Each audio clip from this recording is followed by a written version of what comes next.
দেখো, এটা হচ্ছে পথের হাতে করে দেওয়া। তোমার যখন অনেকটাই ছিল, তো এটা ২.৫ বছরই হাতে করে দেওয়াটা হয়েছে।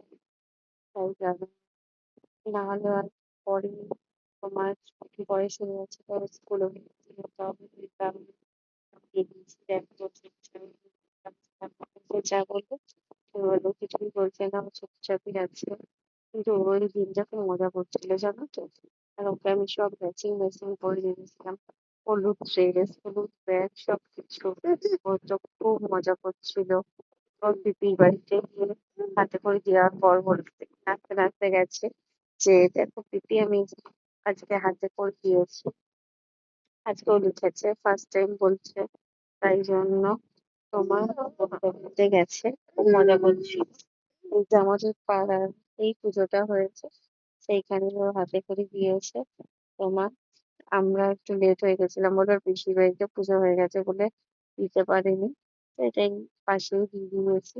ওই দিনটা খুব মজা করেছে জানো তো। ও মন দিয়ে লিখছে, যা বলতে বলছে, দেখছে, চুপচাপ বসে আছে।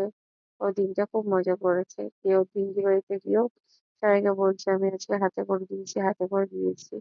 তো তোমাদের কেমন লাগলো এটা?